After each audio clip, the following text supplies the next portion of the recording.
Hello guys, turabaramukije. Karibu kandi kuri channel yacu ya Bora 7 TV. Ni Frank kuri micro. Hamwe na Beka One. Beka One turabashimye cyane. Kubanda mukora subscribe, like, share na comment kuri Bora 7 TV. Okay, uyu munsi natuje kubabwira nyine kuri Bora. Kuko murabona ko hariko twahinduye izina rya channel. Tuje kugira ngo umuntu ababwire imisigo ya Bora. Bora ikintu nyene kigifisimu byinshi gose. Bora 7 TV. Bora 7 TV leo sasa acha sawa tuambie hivi sasa tuongee na Bora na Beka kuri Bora 7 TV guys. Turabasaba yuko turatumira ko mubanda mukora subscribe, like, share na comment, musangize izi nkuru n'abandi bajama benshi nabo bari bose mu cyungara bitandukanye. Tukibagiye ko kuri Bora 7 TV mwashaka kutwandikira muri comment, mwashaka kudutuma wherever you are in Africa. We are in Africa. Don't forget that turi muri Africa. Turi kumwe na Frank amena Beka One. Bora leo sasa tunataka tuongeleshe Bora ni neno ambaye tumegundua siri. Bora ni kitu kizuri sana. Bora linafisa majambo menshi cyane bisigura ariko na Bora acha sasa tuongee na Beka atuongeleshe Bora sasa. Bora unazaona kama ni kitu kizuri. Bora ni kintu cyiza gose. Bora urashaka kuzabumva bavuga ngo ni keza. Ukumva nyene keza ni akunye babaza kazuri. Bora urashaka kuva bavuga mu kirundi ngo kiraryoshe. Kitamu sana. Kitamu Bora, kitamu. Respect. Wanasema hivi, wanasikia wanasema hii chakula ni bora. Yani tufanye kazi bora ili tuendelee kimaisha. Wanasema ile gari ni bora. Unaona? Yani ina maana nyingi sana. Ina maana nyingi. Alafu sasa tumegundua hiyo siri sasa tuambilishe ukweli Bora iko na means mingi sana. Bora irasigura amajambo menshi cyane kandi biradufasha cyane kuri Bora 7 TV. Mubandaye mukora nimwibage ko mukora subscribe, mwandike no muri commentaire ineranyo zanyu icibyo cyane ningira kamaro kuri twebwe kuri Bora 7 TV hamwe na Beka One. Beka rero no munsi twanabibagiye Bora turashaka kurisanga yitwa ikintu ciza. Kwa chitwa nyene kitu kizuri. Ukazarumva ngo Bora ni jambo ritangaje. Urumva bavuga ko ritangaje kuri ko nyene urumva kandi n'abantu bumva yuko nyene ko bafata ibintu bivamo ibintu byinshi urumva risigura n'ibintu byinshi gose. Bora rero aho twateguye no munsi atwabya ko Bora twasanze ari jambo gishaka kuduha isobanuro mu majambo 10. Bora twasanze yaduha ikintu ciza cyambere. Bora ni ikintu cyiza, ikintu kizuri. Bora cya kabiri twasanze ari ikeza.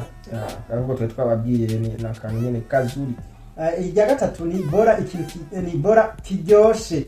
Katamu. Hanyuma Bora ijya kane twasanze ari byiza bikwiye. Yani kizuri cha kuenea.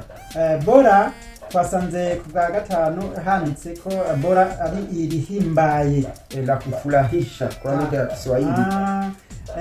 Ya gatandatu twasanze ari Bora byiza cyane. Ni mamwana ile rizuri. Bora kandi karore twasanze ari agatangaza. Yani kushangaa. Tugeze ku nshuro y'umunani Bora twasanze ari yakarusho. Yani ila maana sana. Okay. Hanyuma reka Bora bivuga mu majambo menshi.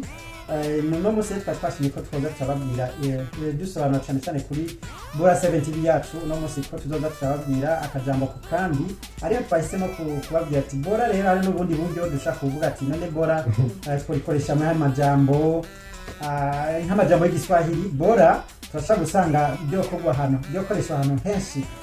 Bora Beka arashaka kudufasha no gusobanura cyane no gusoma. Bora ni urashaka kurikoresha mu ijambo rimwe. Bora kazamba ati hivi ndivyo lilivyo bora kuliko vingine. Hivi ndivyo vilivyo bora kuliko vingine. Urumva rya jambo ko ligarukamwe Bora. Urumva ukagaruka vuga ati bana alicho kuwa nacho hiki kitu kina ubora sana.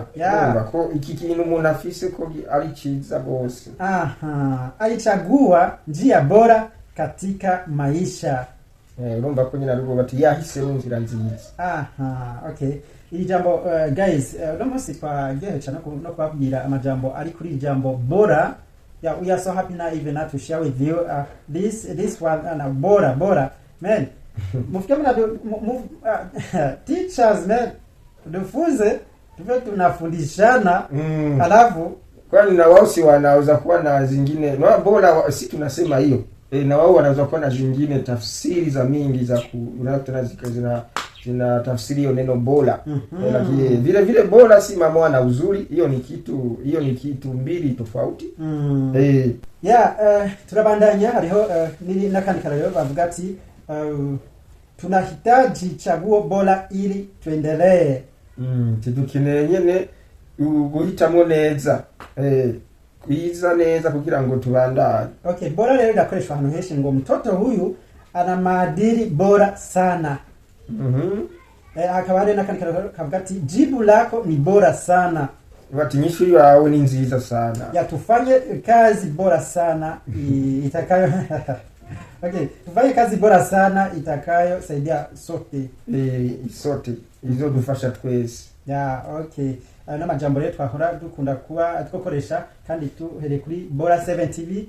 Ico tubasaba no kubandanya mukora subscribe, like, share na comment kugira ngo izi nkuru tubandanye dusangira twagure umuryango wa Bora 7 TV. Ni Frank mukiri kumwe hamwe na Beka. Okay. Hariho rero kundi kuntu twashatse ko twagira ati bora si bora libre muri ijambo ubora sio? Libre mu jambo nyine byiza nkuko twabasiguriye.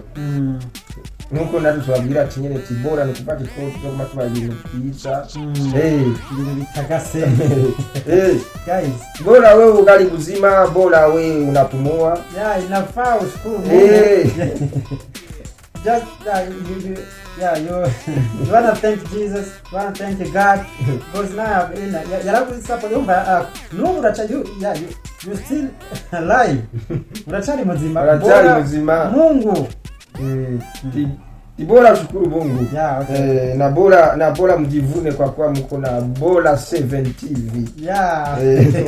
Thank you so much. Mukurangiza twagomba kwashimira imva mutima kandi ukuntu muri kamera dufasha cyane mukurikirana Bora 7 TV. We are still young. Ntabwo turashika cyane. Mugabo nyene uke tuzoshika. Mpola tutaenda. Unasikia hiyo neno? Tutaenda mbali. Tutafika hata huko kwenu popote Mungu ajalie tu.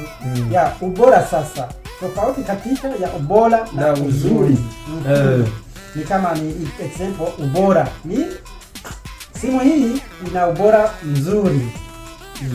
Telefoni imeze neza gose. Chakula kama ama niseme chakula hiki kiko na ubora wa high ya juu. Izinga zimeze neza gose. Hii sasa ilikuwa ni tofauti katika ubora na uzuri. Sasa ubora sasa ilikuwa ni hii example ni simu hii ina ubora mzuri. Ya pili sasa kama uzuri. Nyumba ina uzuri mkubwa. Unasikia hiyo tofauti? Uzuri na ubora. Uzuri sasa nyumba ina uzuri mkubwa. Msichana ana uzuri wa kuvutia. Mkoga visubiza mkurura. Unasikia? Guys, so we thank you so much for subscribing, for watching this video. Kutoka Bora 7 TV together na Frank na Beka. Haya tuongee ama tukutane kesho for watching this Bora 7 TV. Ciao, muendelee kutufuata kabisa. Bye.